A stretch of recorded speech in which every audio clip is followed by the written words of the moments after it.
Oh, yes. This is the Hardcore Marketing Show. I'm Casey Cheshire, your host for this epic journey. And today's show, sponsored by Cheshire Impact, on a mission to help people maximize their use of Pardot and Salesforce. CheshireImpact.com. Bam. All right, it's it. It's live. We're recording. I'm stoked. It's a Friday. Whenever you're listening, it's Friday for you for the next hour. Enjoy. I'm stoked. I'm really excited. The guest who's coming back has been on here before.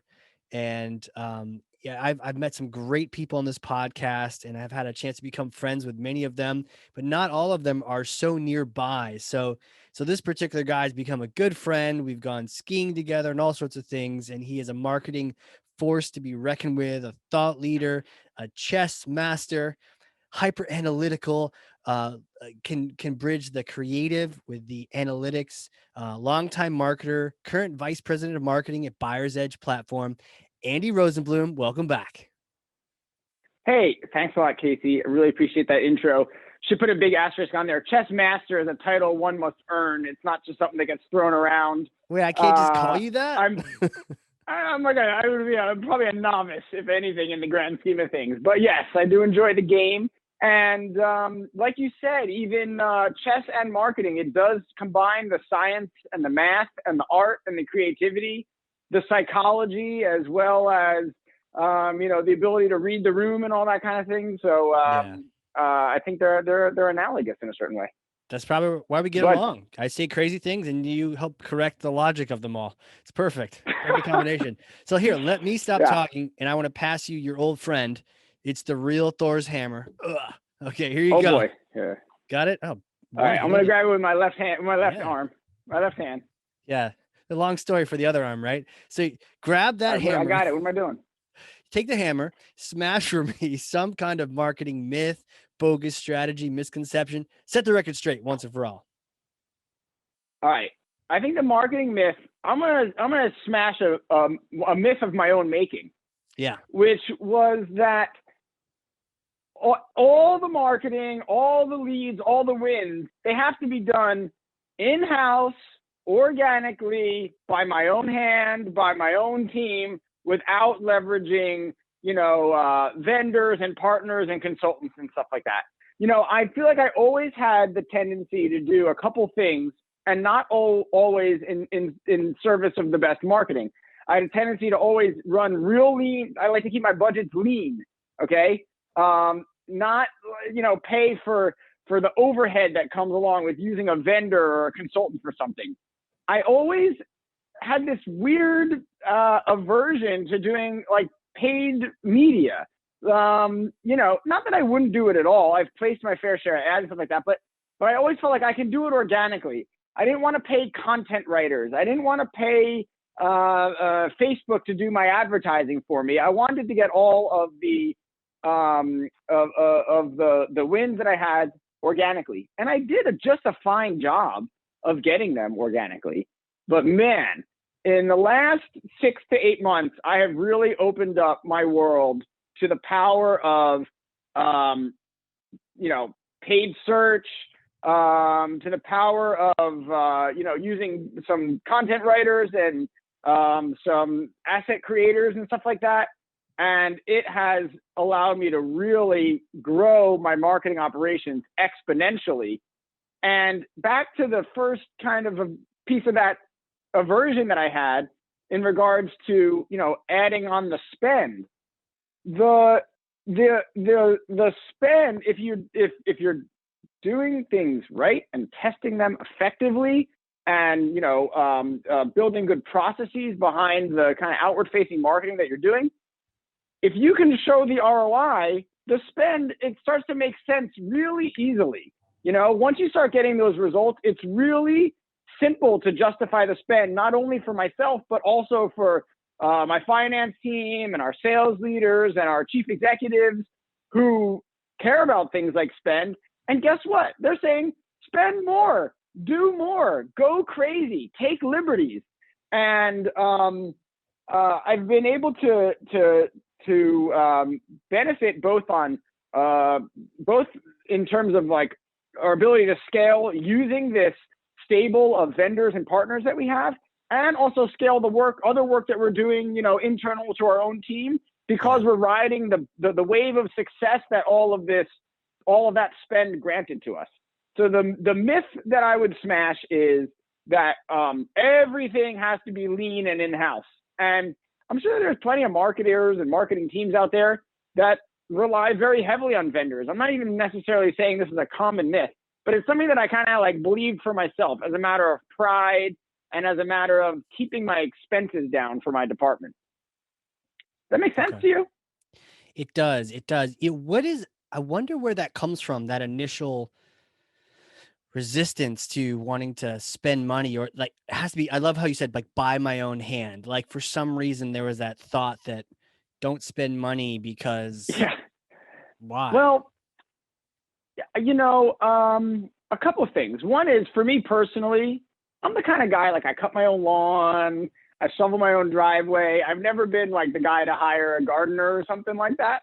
So there might be like a little bit of me that's like how I was raised or something, Mm-hmm. my dad taught me like, no, we wash the car ourselves in the driveway, we don't go pay for it, that kind of thing. Part of it might also be that I guess I'm always looking to thinking about ways to expand my own team.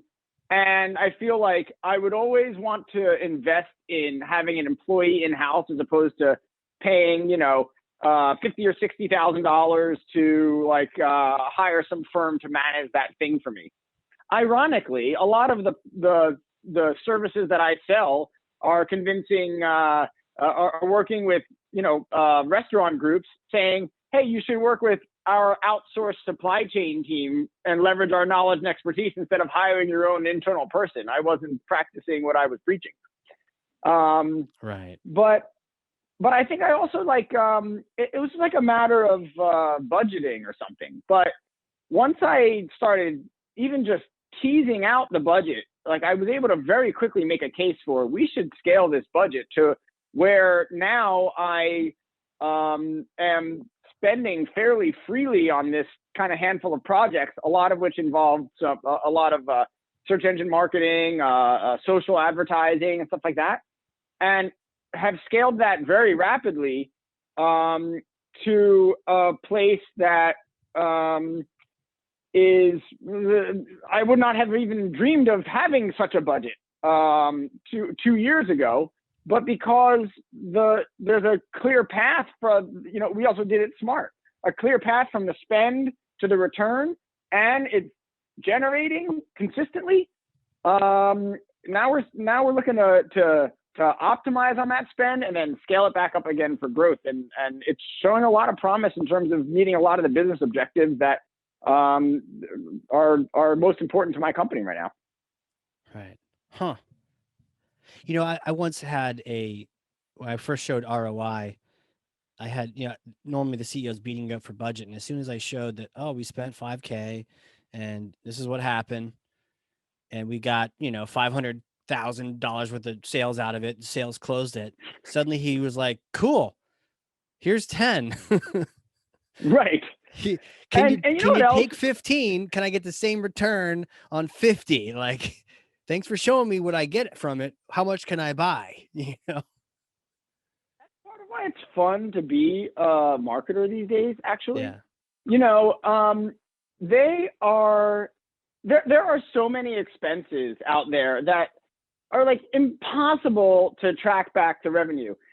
Some of our head of account management, great guy, I have an awesome relationship with him. But he comes back from every show and he's like, that was a great, every trade show, the conference where we buy the booth or the sponsorship. He's like, that was a great show. We got to go back next year. Well, if you check in the CRM 2 months later, 3 months later, there's no revenue tied to that show. But if you ask them, when the registration comes up, if you ask the salespeople or the account management people who went to the show, hey, should we go back again this year? They're like, absolutely. So many great things came out of that. And it's like, but where are they in terms of the CRM? Where are they in terms of drawing a direct line from the $70,000 that we spent between the booth and the cocktail party and the flying there and the hotels to the actual revenue. When Yeah. you're looking at some of the stuff that I'm doing on like a digital client acquisition side, it's like I spent $34 to acquire this lead. They signed up, they're in the system, they generated $750 so far. What do you think? You Yeah. know, Yeah. That's good there's no math right there. anecdotal evidence. It's not anecdotal. It's Right. scientific. Right. Yeah. Yeah. And right. And when it becomes about the money and then the money that gets returned, I very easily see the conversation being, I don't give a shit how you got it. Get me more of it, like great, Yeah. cool. Can you get me 25? Yeah, but I'll have to, use this vendor and that, whatever. Just give me the same Yeah. results you got me or get me more, better. Shifts Yep. the whole conversation from that. Yeah. And I'm benefiting from getting the additional expertise that the vendor has to offer. I haven't lost control of the project. I'm still my team and I are still the experts in what we should be saying and where we should be saying it. But he's the expert, or this partner that I'm using is the expert in, where to put it and when, how much to spend on it. And he's doing a better job than I could do on my own, certainly, or that even my best guy could do on his own. And we're learning from each other. So there's actually an additional benefit there. And if you compare that to bringing someone on, you obviously this is ever clear, but there are additional expenses that you get from bringing someone on. They cost a lot more money than just the salary or even the benefits package. Yeah. I'm sure but hiring, reading resumes, training, bringing people on, training, these things take forever. They take so much time. Yeah. And being a good manager, I think, is being patient with taking time. You don't have to be quite as patient with a vendor, though. You can say, right. Hey, you got 3 months to produce. You know what I mean? Like, you got 6 weeks, and if I'm not seeing it, believe me, there's a lot of SEM vendors lined up at my door. Right. And there's a job description, and hopefully you wrote it properly for an employee, but there's also a statement of work for a vendor. And hopefully they've done a good job writing that and you agree to it. In case you didn't know what to put in there, they're telling you what goes in there. And then, you can just hold them accountable to what's in that SOW. Right. And a little less drama. There's no HR. It's just it's a vendor relationship. So, you use them, a internal team for what they're good at, use some vendors for what they're good at. Do you think, I've heard that sometimes we hire fast and fire slow and we have the wrong people in the team. Do you think that maybe there's something about vendors that allows you to do that quicker? Like if you find out they're not a fit, you can kind of move on. Hopefully you didn't sign like a 2-year agreement. Yeah, I think that there is some of that. I believe that in all relationships, from marriages to friendships to employee manager relationships to vendor relationships, most of the friction that we encounter can be reduced via clear setting of expectations. Yeah. And so huge. I think that, I think this is certainly important in marriage. Okay. But in marriage, it can be a little bit tricky to talk about because there's a lot of, there's like emotion. You care a little bit more about a lot more about the person's feelings. In business, and this is true even in doing in friendships or whatever, but in business, I like being told what to expect and what's expected of me. I think people like to be told what to do. People like to be told what's expected of them, and then to have a clear goal that they can work to achieve. Yeah. And we do a disservice to our vendors. We do a disservice to our employees and also to our managers when we kind of like stay quiet about what our expectations are and whether or not they're being met. Now, I recently fired a vendor. It was someone who I really liked on a personal level. We had a lot in common. I think that he did a pretty good job for a pretty good amount of time, but I kind of said, I was like, look, this is starting to fall off and I need to see it pick back up. And it didn't. Yeah. And so I had another vendor who I'm always talking to the vendors. Okay. Yeah. I like to keep a couple around and Keep them develop around. relationships. Yeah. And I had another vendor that I was talking to, and I said, look, I have this covered right now, Yeah. but I said what I often say to vendors that I'm interested in working with, I'm like, the next time a project comes up, I will invite you to bid on it. And if something starts not really working with the shop that I'm using, like, I'll give you a try, you know? And things started to slip with vendor one, and I gave like a little piece to vendor two, and he blew it out of the water. And I was like, let's see what you can do with the whole piece. And you know, I think that with vendor one, they understood. And he even took the time to say, like, hey, no hard feelings here. And I said, of course, no hard feelings. Like, you know, if it doesn't work out or he comes back around, I'll call you again next time. Mm-hmm. Now, okay, so did I hire fast and fire slow? Maybe a little bit. I might have fired a little too slow, but I didn't allow myself to stay in a situation that wasn't producing what I knew, that wasn't producing to the expectation that I had set, which was a reasonable one. Right. Right. You know, expectations, you're right. It's not usually the delivery or lack thereof. It's just what were they expecting? You know, that's also where the heated conversations come from. Just you expected something else. And so it never really pays to pull the wool over people's eyes early on. Like I know some companies that will try to like recruit people. Everything's great here. Everything's great. And you get there and they're like, it's not so great. But now I'm stuck here, but I'm not necessarily going to stay here. But like, why, or like people trying to get a job, pretending like there's someone else. Like they're going to find out who you really are. So be yourself and make sure it's a fit. Yeah.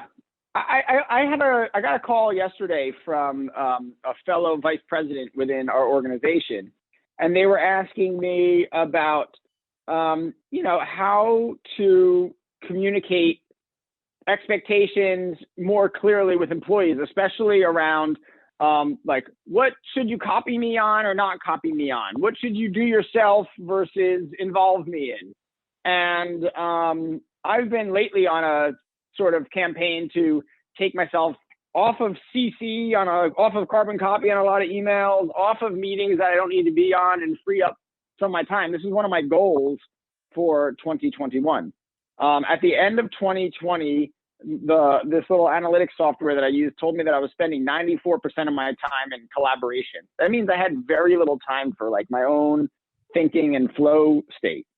I am down to 78%, which is still not great, but it's an improvement. Yeah. And so now I'm trying to get myself off the inbox a little bit. And what I said to this fellow manager, I made up an analogy that I think landed. I said, if you constantly hold a child's hand when you cross the street, they'll never learn how important it is to look both ways on their own. And I don't know if that exactly holds up, but what I was getting at was, I think, to tie this back to expectation setting and being clear with people about what you what you want from them in terms of how to work with you. You know, if you tell people like, hey, this is what I want, this is the goal of where we get. Let's just take a random scenario. I'd like to see if by June you can be doing all the, let's say, vendor presentations by yourself, you know? Mm-hmm. So in Q1, I want you to sit on it every time I do the presentation. Then let's say in January and February. In March and April, you'll take the lead. I'll take the lead and you'll do slides 2 through 9. And then, you know, in May, I want you to take the lead and do the whole thing, and I'll back you up. And then if that all goes well and you feel good, by June, you can take them by yourself. In January, when you pitch that to the employee, they might say like, ooh, I don't think I could do those by myself. Yeah. You know? And so, and then that's actually, that kind of tactic is like, or that sort of, not tactic, strategy or whatever, is what I use to then get some time in my calendar Yeah. to say, great, now I have an employee who I trust to do those, those vendor meetings. If it's a really big one, a heavy hitter, sure, I'll still be there, or I'll take it, or whatever it is. But Right. let's teach you how to do it. You got it. You know. Yeah. Yeah. Do you hold your son's hand crossing the street? Oh yeah, he's 5 years old. I read an article that something about like a child isn't actually generally fully equipped to responsibly cross the street until they're 8.5. Interesting. 8.5. You Yeah, heard it here. I think. Don't hold us Yeah, liable. Anyone listening? Hold I'm your no kids' child hand psychologist. till they're 50 is the official statement. But so you heard 8.5. That's interesting. Plus, I love holding my kid's hand. You know, that's not Yeah, gonna right last not, forever. right? Because it'll be weird when you get older. Might as well do it now. You know, if you want to hold my hand, let's go, buddy. That sounds great. Woo! Swinging hands. Yeah, A lot of like Middle Eastern countries, just walking down the street holding hands like bros. I love that. I think it's a beautiful thing. I love a good handhold. I don't do it as much as I ought to. I'm Do you gonna want to make a try that point next time we to go skiing? Let's just hold hands on the yeah, slopes. sure, we can do that. But what I was thinking was, I said I'm gonna make a point this weekend. It's gonna be a nice weekend. I'm gonna see if I can go out for a walk with my wife and hold her hand. It's probably Oh been too yeah. long. Oh yeah. That especially when you don't need gloves.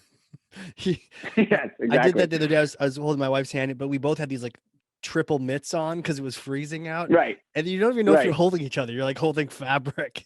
It's still very sweet. It's a It very is. sweet gesture. It is. You're connected somehow in some way. Yeah, exactly. Yeah. The helping people uh, take on that new responsibility reminded me of in the military when we had someone take over the position that we had.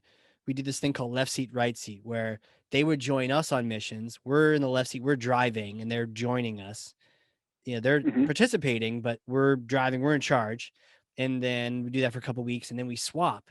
And now they're driving, we're in the right seat, we're riding along, advising, pointing out things. They're in charge, but we're there with them. And then eventually we're not there. And that was like a cool way of Yeah, having us transition. yeah.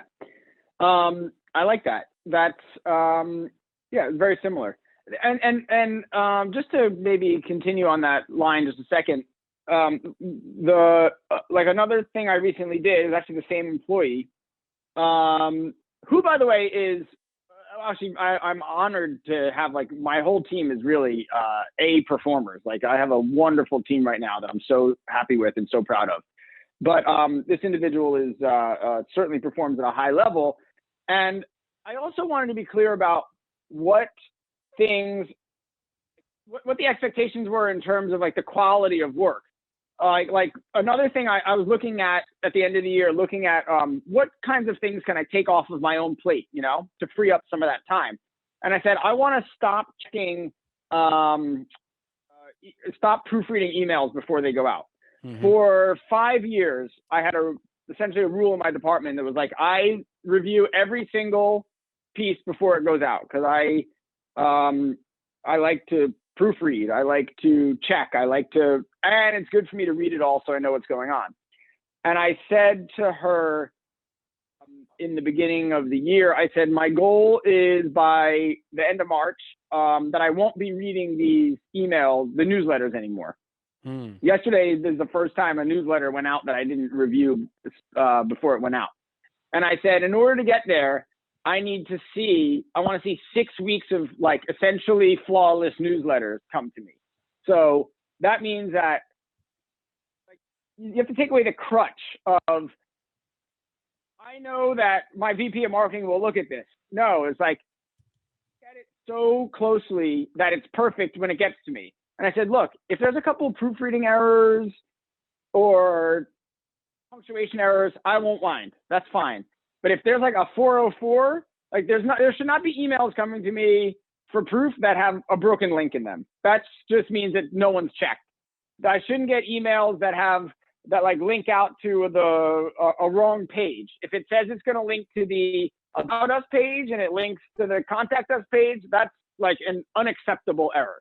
And Mm-hmm. that is not going to get us to where we want to be, where I'm no longer approving the emails come March, Right. And I just think that was effective, especially for this employee. And I knew that she really took it very seriously.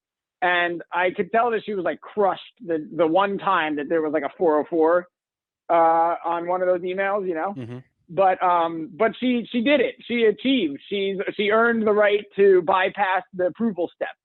And I think that was valuable for her, and it's certainly valuable for me. That saved me a couple hours this week. Totally. And so, Is it about as a trust? manager, Is there something to do with trust there? Like I know in the past I've had to really think about trusting, especially internally, or just being able to trust people, and I should definitely trust them more than I think I have in the past. yeah, I think it has a lot to do with trust. Equally, the trust between the manager and the employee, and the trust that the employee has in themselves.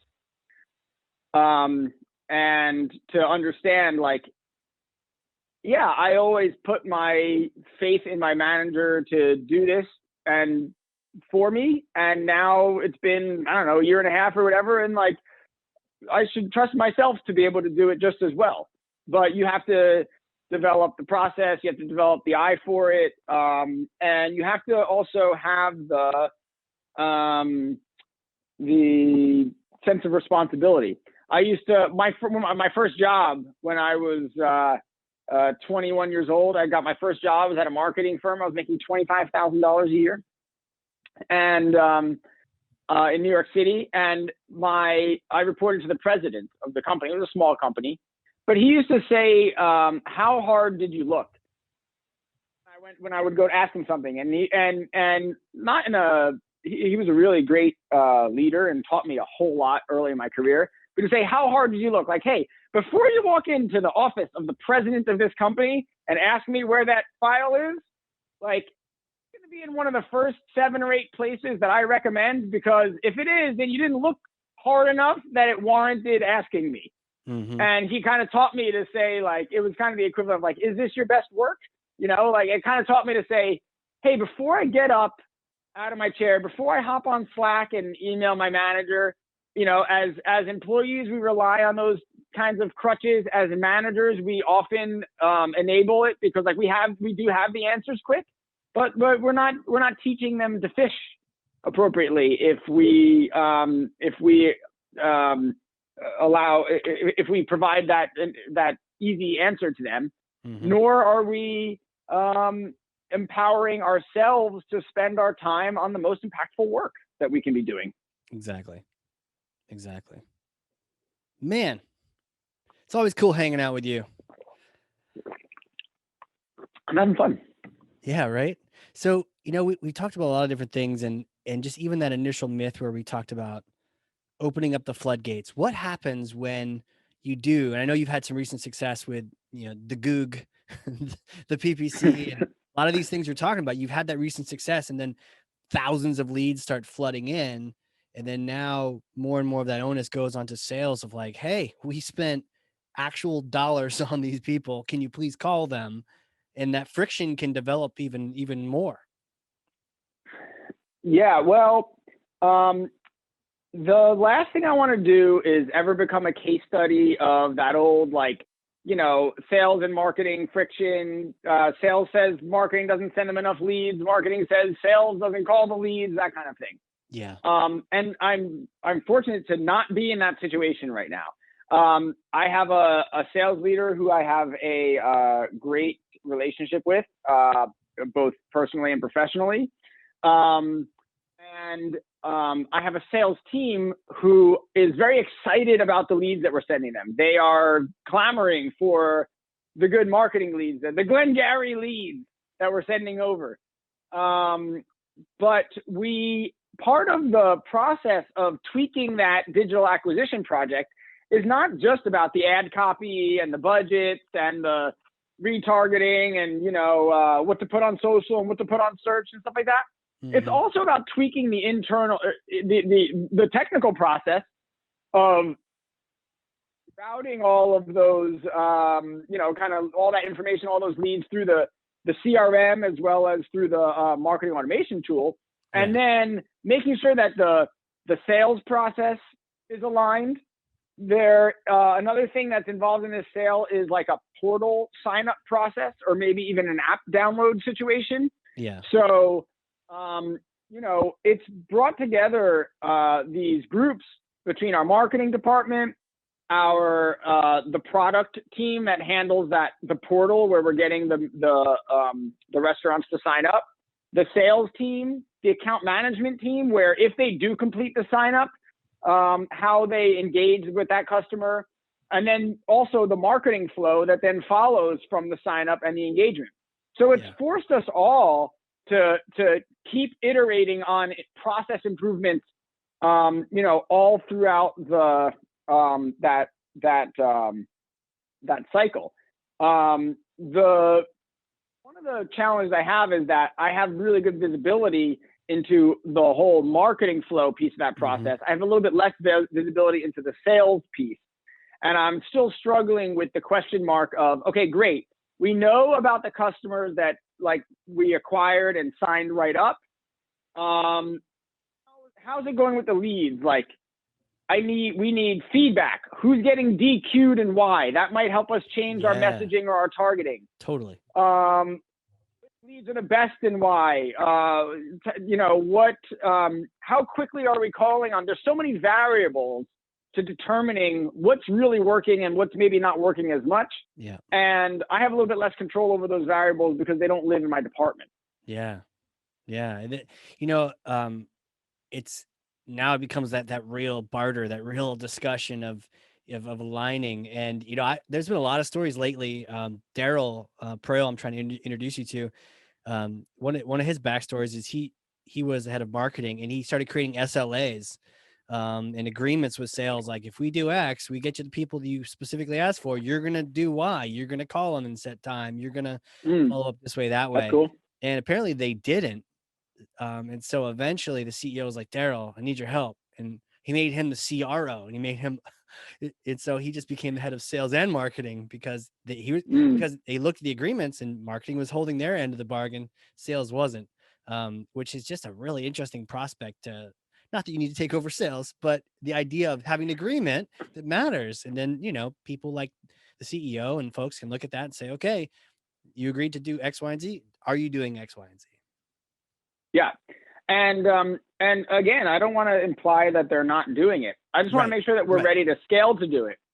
And similarly, I had a meeting with our CTO just this week, and he was saying like, hey, at what point do you plan on like really ratcheting up the budget on this? Because I want to make sure that if we wind up having like a killer week or a killer month, like we're not going to crash the software, Yeah. So like there's an element of that too. Like if the adoption picks up quick, if we can really align the algorithms with the budget and the content, like we might start overloading our systems both technologically or personnel wise. Like let's get ready to scale the sales force. Let's scale the sales force now, the calling team or whatever it is, because the last thing I want is to have a real killer April, and then there's like leads dying on the vine while we're like trying to hire more BDAs or something. Right. So this is I'm really excited because this project that I'm on is becoming an increasingly important part of our strategy for the year. And I think that we are doing effective work of building the infrastructure that we need behind it. But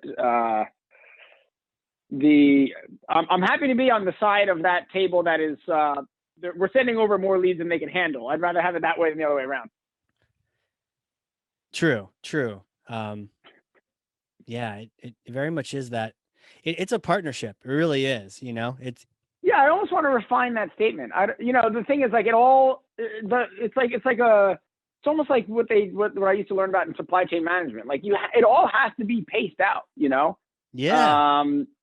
There's don't harvest the trees yet if you don't have the tools to into baseball bats. You know, that's an interesting comparison to supply chain management. I don't know if anyone's ever written about that or thought about that. That's a really interesting because you're right. You don't want to send more sofas than Walmart's going to purchase or than they can actually Right, sell. So right. you need to pace it out, and nobody Well, wins you if know you what? send too many products and they can't do anything with them. They're going to ship them back or they're going to burn them. It's not going to work. Yeah.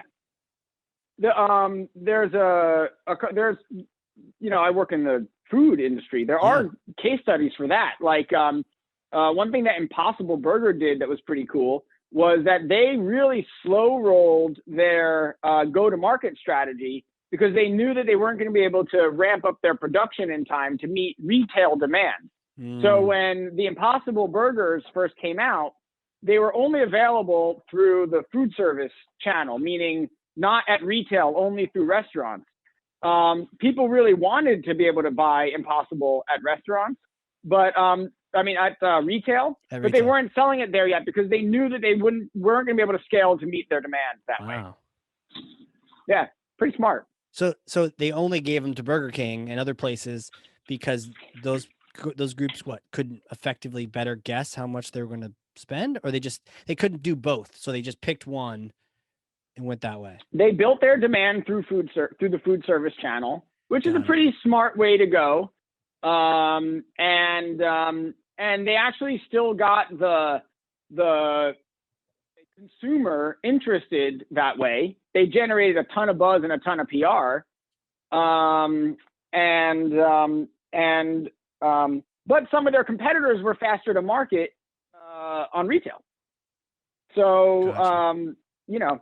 but like you see this sometimes even like some of the really popular beer manufacturers, like around here, like Alchemist or Treehouse or something like that. Yeah. They create excess. They create a lot of demand by limiting their supply, and then fetching higher prices. And where you have like, I don't know if Heady Topper would be quite as lusted after as a beer if it was available nationwide, distributed through stores. It's like there's a certain appeal to it in that way that you have to go up to Vermont to get it. But of course, that is a limiting factor on their revenue as well. So Right. Right. Huh. Smart. Have you had one? Have you eaten one? Are you a fan? a Heady Topper or an Impossible Burger? Impossible Burger. Yeah, many times. Many times? So you recommend it? Yeah, sure. Yeah, I recommend trying it. Wait. Trying it or getting 50 of them? I actually got 50 of them one day. I recommend it. I mean, it depends what you want to eat. I should say, like in full disclosure, I actually had a meeting with Impossible Burger yesterday, and I am working on a partnership with them. That might be why they're top of mind. Got it. Okay, cool. It's interesting. Ask Impossible Burger who their biggest competitor is. They say beef. Right. And so I recommend trying an Impossible Burger. And I would certainly advocate for ordering one any old time you want one. Cool. It tastes. Have you not had one? No, I haven't. Maybe next time we hang No. out, we should like have a ceremony and I'll eat my first one. Like I eat like veggie burgers and stuff like that Okay. sometimes. And if I eat a veggie burger, I'll say like, oh, this tastes like beans, or this kind of tastes like sweet potatoes, or this kind of reminds me of the taste of like Indian food. Yeah. When I taste an Impossible Burger, the only thing that I can think of to even remotely compare it to is beef. No kidding. Really? It doesn't taste like tofu. It doesn't feel like soy protein. Not like It not tastes beans. You're most not thinking like beef. beans. You're thinking, wow, I'm not thinking beans. it's impossible, but it tastes like beef. It's more like beef than anything else. Yeah. Wow. No, that's cool. Yeah. So yeah, now I'm intrigued. It's an intriguing product. Yeah. Sweet. Yeah, I love the different evolutions and how those things are happening. So so you work it out with sales, you get them aligned, that partnership is growing and thinking about it like a supply chain. Yeah. It's good stuff, man. It's fascinating. You don't want like in the food service supply chain, the produce has to move quickly. The minute you pick a tomato, it starts getting worse. Mm-hmm. And so there's, a lot of the experts that work for our organization spend a lot of time making sure that that tomato gets picked at the perfect time and arrives at the restaurant as soon as possible. And I think leads are very similar. The best time, I had read a stat years ago, and I'm going to kind of butcher it, but it was something like there was like 191% drop off after like minute 5, if from the time a form was filled to the time the person received the phone call. Really? I think it was a stat that Salesforce had published, that they had like that the success rate of closing the lead dropped something like 116 or 190 something percent after 5 minutes. I mean, think about it. It makes perfect sense. You actually accomplished the seemingly impossible feat of getting someone to go to your website, assess what it is that you do, and raise their hand saying, please call me so I can buy something from you. What could ever be a better time to call that person than within 5 minutes of them filling out that form? Right. If you're a salesperson who's casually eating a bowl of soup while that lead fills out that form, and you decide to call them when you finish your soup, Mm-hmm. you have that person has now moved on to something else. They might have filled out 3 more forms on 3 of your competitors' websites since then, and they forgot your name by the time you finish your lunch. So, the tomato's getting worse every minute that goes by. Yeah, it's the only, exactly. Tomato or avocado for sure.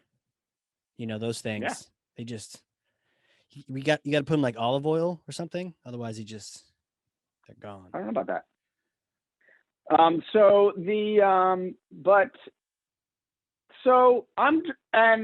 part of, back to the expense, part of proving the ROI on the expense involves making sure that they are the leads are then closed and optimized in the most efficient way possible, and in such a way that like it's all recorded and reported. And so if you've been to a marketing conference, you've heard about how important the sales and marketing alignment is. And this is certainly a case where it is imperative. Right. It's like, it's the most efficient possible when you've optimized that process. But man, to call them in 5 minutes is no small feat. It's almost like an impossible burger. I don't know how many minutes are going by before our sales team is calling. I don't think it's 5, but there's a really good point to it. It's like, I wouldn't doubt that. We've probably all experienced it. I'm sure there's been a webinar that you signed up for and the salesperson called you the next second. And depending on how you may feel good or bad about that. But, when someone's displaying buying signals, when they've opened themselves up, like you have to take your shot while it's there. Right. And, and then also like, we've talked before about how strange my target audience is, because like, I work with restaurants and they don't follow like normal business hours. So like our sales teams might work, 9 to 6. The restaurants are completing forms at 11:46 p.m. I can't expect them to be called in 5 minutes. Right. So there's that too. Yeah, but even with technology, with every little tool sending things over as fast as possible, you might be right at. I mean, it takes some heavy lifting, and then also to have someone available to make that call right now. But the reward is obviously worth it to have that happen. But that's just a great illustration of the rewards that can come with great alignment. Yep. By the way, like it hurts my soul as a marketer. There's this website that I want to advertise on. Oh. I have called and left messages for them. I have completed their form. for like 6 weeks, they're just not calling me. Like, what more can you ask for than someone that's like, hi, excuse me, I'd like to be your customer. Can I be your customer, please? You're not calling me back. You know? Man, what is that? It crushes my soul. I don't know. I feel like either they walked away from their desk 12 months ago and never came back or something, or they don't want to work. Maybe they're just not that into me. They don't want to work with us. They don't want us to advertise. Maybe they're working with one of our competitors. I don't know what it is, but it's like, for anyone out there, just make sure someone's checking your contact form for submissions on a daily basis. Man, that's so wild. But I digress. Hey, I wanted to shift a little bit. There's this topic that's kind of intriguing to me, and I know you've been thinking about it for a while. The idea of product marketing, and when is it time to have a separate product marketer? Do they report to the head of like what is it marketing? What is that role even? I know you've been sort of thinking about and experimenting with it. What have you come up with? Maybe we can talk through this one together. I could use some advice if you have it. You know, I am thinking a lot about how to scale the marketing department that I run. Right. And it's really tough. In chess, we assess all of our moves, and you have to look at the opportunity cost of every move. You have to decide whether you want to be aggressive or defensive. Every move you make has the potential to strengthen the other pieces on the board or weaken them. And this is like, I'm kind of having the old analysis paralysis in terms of how to grow the team that I'm running. You know, part of me says, okay, I think that our workload has increased significantly, and I see more on the horizon coming, and I have to scale for more capacity. Part of me feels like we can't reach that capacity threshold without bringing on maybe like a project manager, a new project manager. That's kind of like one area to go. But then that project manager presumably would be like assigning a lot of tasks to individuals. And if there's more projects and they're being managed more efficiently, that would mean that we need more people to accomplish more work faster. So maybe we need more like kind of hands-on kind of like specialist level people. Right. You know? And then, but I also know that there are, we have a couple different business units in our organization, and that it might be beneficial to have someone on who's like a product manager who is really specialized in maybe just one business unit, who can perform almost like a manager or director level role of like interfacing with the directors at those departments, or for us, it's actually brands.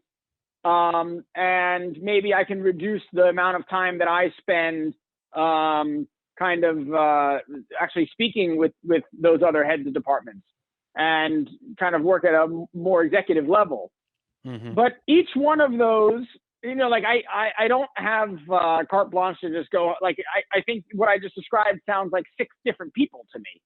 And when you're, you know, in times like these that are a little bit lean, you know, when they say like, okay, you can grow your department by maybe 2 headcount this year, I'm having a hard time deciding what to make sense in terms of being able to offer additional capacity without constraining or overloading what's already in place. Right. Do you have any opinions about that? Well, yeah. It's hard. Like, it's hard to track workload when it's not like you're tracking your hours, you know? Yeah. Do you guys dabble in the agile side? A little bit, but not in a very structural way. We do use, we are deeply entrenched in project management tool that we use.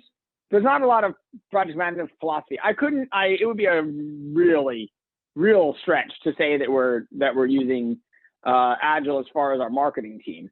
Yeah. We're not doing sprints and scrums and stand-ups and all that kind of stuff. Do you? No, but I've had some conversations on here with some people, even behind them while we're talking, they have like a dry erase board and eventually it's digital, and they have a good sense for what their people can accomplish in a certain period of time using that structure. And then it's almost like that helps me identify where the, I'd like more to have happen here, but we can't.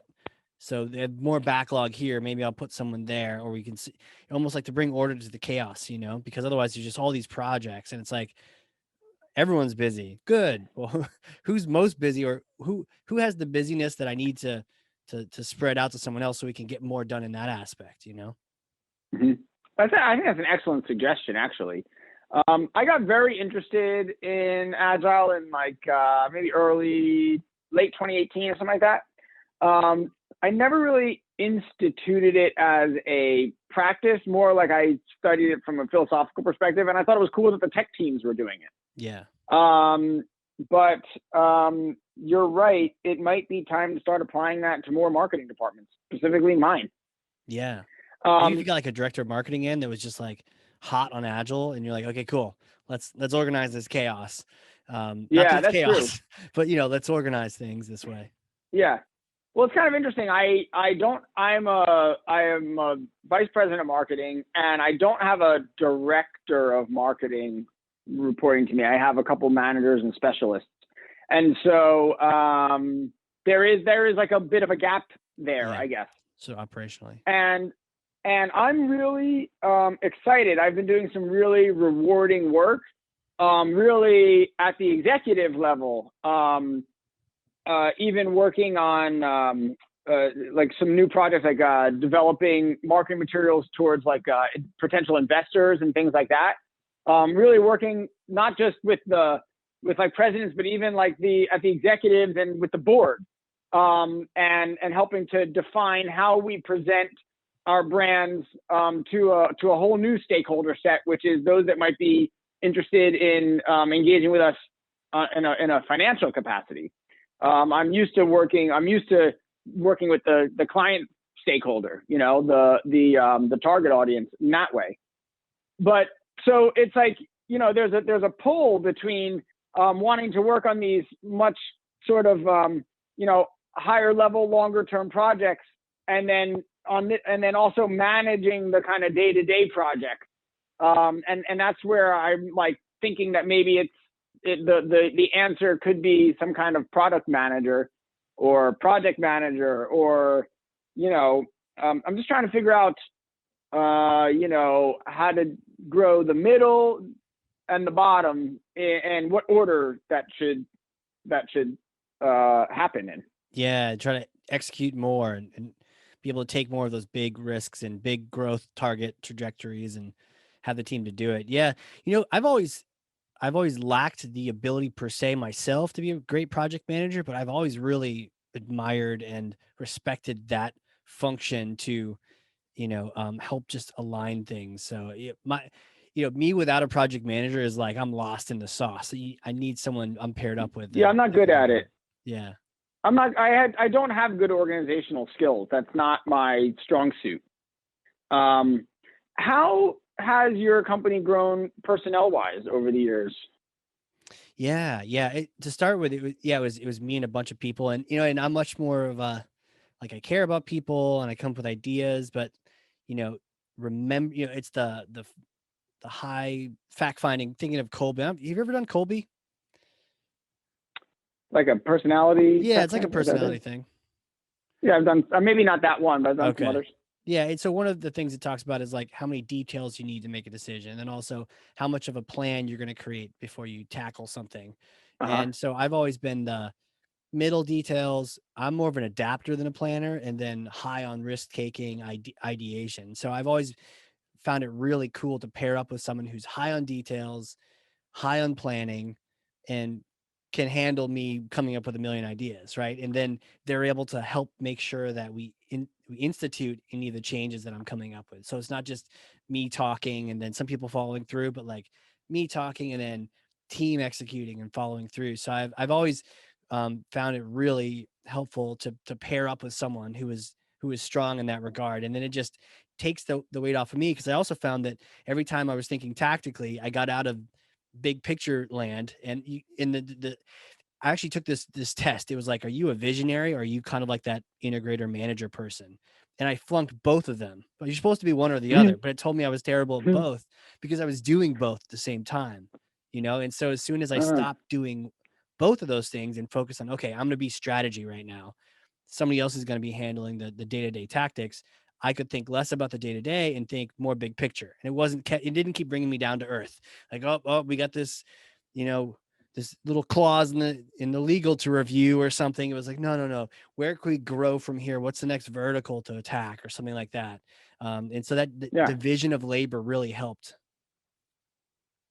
Curiosity, if you don't mind, is your wife that kind of? Do you Totally. have that kind of partnership? Totally.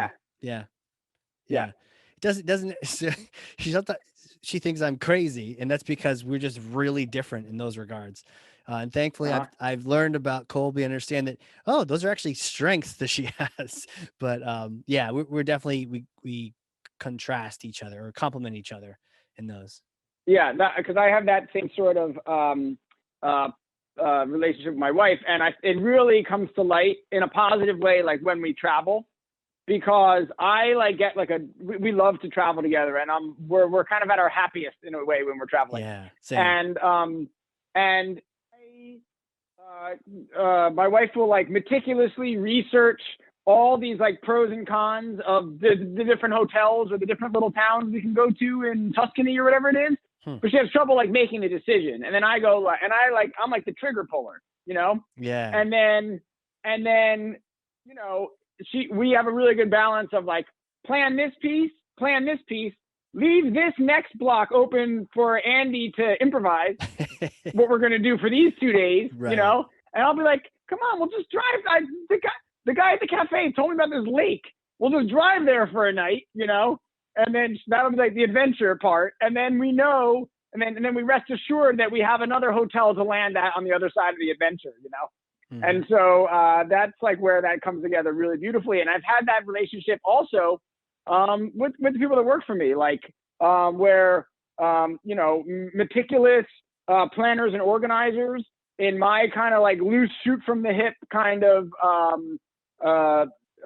style creates tension, and then sometimes really incredible work, because everyone's bringing different tools to the table, and you can have the planner and organizer that pushes me to be a little bit more structured, and I can help that person by pushing them to be a little bit more of ambiguity.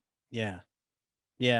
No, it understanding and I'm a huge fan of Colby. Colby is Kolbe. And one of the challenges with personality tests is that they change, right? Because personality, I learned, it's more about preferences. So your preferences change. And I've been in different situations, and my DISC or my Myers-Briggs or all those things can change and modify as you get older. Or if you work with someone who's really strong in one aspect, you may just sort of modify and go in a different direction. And that's totally cool. But even Strength Finder, I'm a big fan of that one. But it told me some cool stuff, and then I took it again a couple years later, and it told me completely different things. And it's it's hard to get kind of behind something and say, oh, this is who I am. Let me dive in here. If it's this is who I am for the moment. But with Colby, they've been testing it over and over again. It doesn't actually change, because it's not your personality. They call it conative.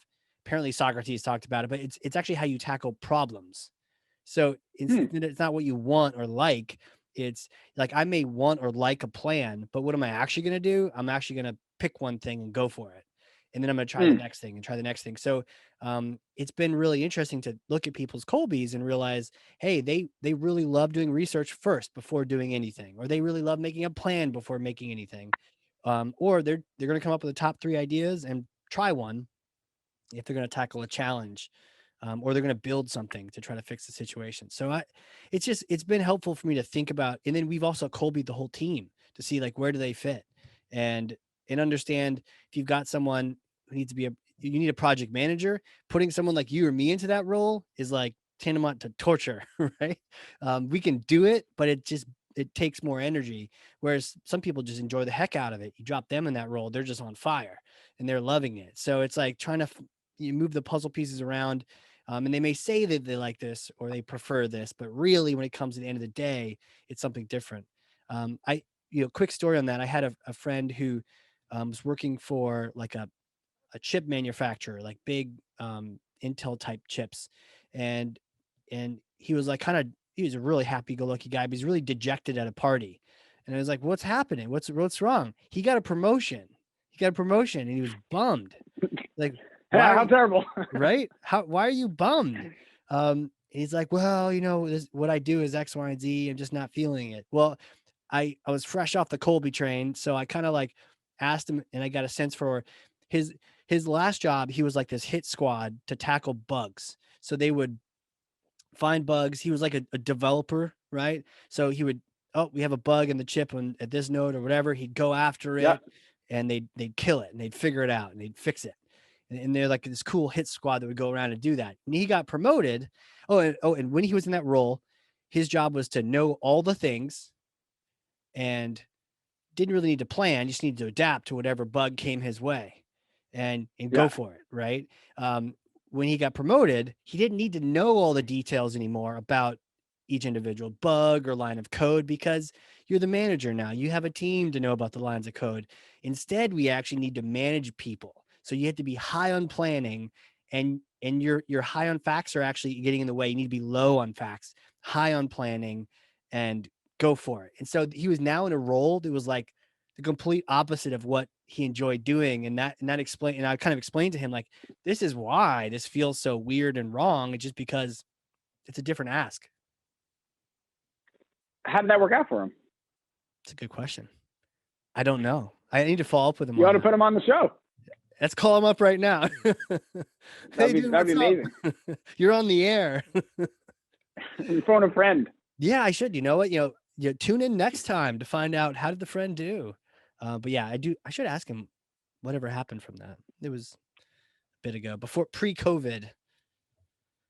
Well, another to tie it all together, both with your friend and scaling, and what we talked about earlier.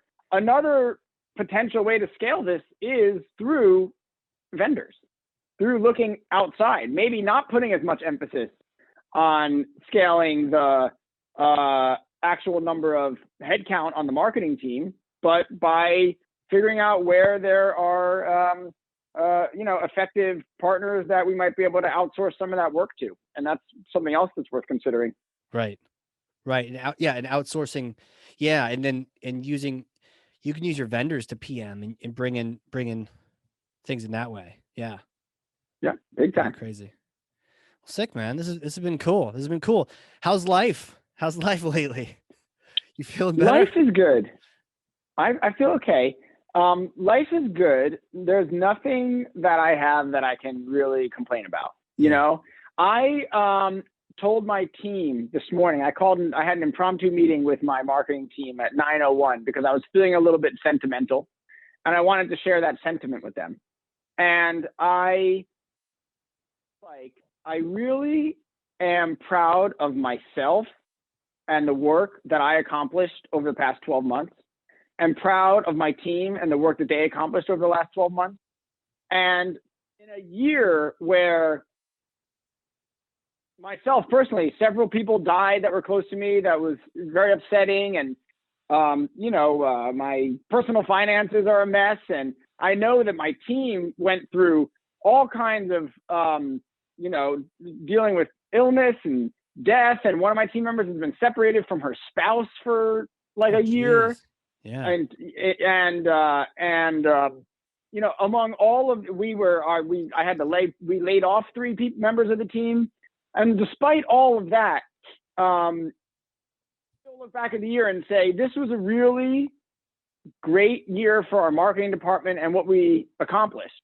And I think that it would have been a just fine year to have a just fine year. It's easy to say, I had a kind of a bellyache, like I didn't run the best 5K, but it's even more amazing to say, like, I took that bellyache and I went and blasted that race with it, Yeah. And so I was kind of feeling that this morning, and I was a little bit hesitant, but I decided don't hesitate. And I like called an impromptu meeting and I told them all how grateful I was to have been side by side through this year of work. And as I'm sure you remember, as I'm sure you will agree, I'm sure from your service with the Marines, when you go through an intense experience with people, whether, no matter how it comes out, but especially if it is a positive one, that's the kind of thing you remember forever. You did that together, and that really bonds you. And I said that to my team. I said, this was important. These 12 months were important. I said, I worked harder than I ever have in my career for the last 12 months, and I'm a pretty hardworking guy. And I would imagine that all of you have probably worked harder this year than you ever have before. Yeah. And not just harder, also smarter, finding new ways to work more efficiently and accomplish things on a grander scale. And I really was very proud of them and proud of us collectively for accomplishing that. So, and this period of reawakening where the tulips are coming out of the ground and the vaccine starting to spread its way around and the restaurants and stores are opening back up and the schools are coming back, I'm feeling not only optimistic about the future, but despite all the negative things that so many of us experienced this year, I consider myself very fortunate and as well as privileged to look back and say, I maintained my health, I maintained my job, and I'm proud of what I accomplished over the past year. Yeah, man. Yeah. Just the other day, I was telling myself, oh man, I have to do, and I cut myself off and said, oh, I get to do, I get to do X. I get to tackle that challenge that maybe other people don't have the opportunity to tackle. I get to experience what it's like to deal with this kind of a situation or that kind of a situation, and just kind of flipping the script a little bit. Beautiful, man. Beautiful. Yeah, I can imagine the team joining that thing, be like, oh, Andy's so weird, but then being like, yeah, but he meant it, and that's cool. And I'm sure they felt that sentiment and that passion. I think they did. One of them said that they were in tears after, and I opened myself up. I was a little bit vulnerable, and I said, I just want to say something. I was like, and then there'll be an awkward silence, and then we can just go back to our day. But here it goes. This is what I'm thinking, and I think they appreciated it. And you know what? Even it was honest. That's all. Yeah. It was again just a honest and clear communication of what I was feeling and what could ever be wrong with sharing that. Yeah. Nothing. Especially when it's about gratitude. People love to receive gratitude, and you know what? It feels really good to share it too. And it doesn't cost you anything, man. It doesn't cost you anything to share that, Yeah. To be grateful to share that with people. Who doesn't want to be told that they're appreciated, that someone's proud of them, that their boss thinks they're valuable? I didn't see how that could possibly ruin anybody's Friday. Boom. Perfect place to end, man. Where can people connect with you? They want to get some liquid gratitude. They want to connect and get this vibe. Keep it going. I would, they can find me on LinkedIn. I love to hear from people on LinkedIn. Yeah. Andy Rosenbloom. And if they want to learn about the company, it's buyersedgeplatform.com. That's a new website I launched recently that I'm very proud of. Ooh, check it out. And nice. Yeah, check it out. And, stay tuned to Hardcore Marketing because maybe I'll come back again soon and we can continue some of these conversations that we've been having for the past couple years. Heck yeah, man. Heck yeah. It's awesome. Dude, you're a gentleman and a scholar. You're a philosopher. Thank you. King. Here, here's that hammer back. Thank you. The hammer has come back, and I will keep it safe for you. Awesome, dude. Thanks again for coming. And for those listening, this has been the Hardcore Marketing Show. We will catch you all next time.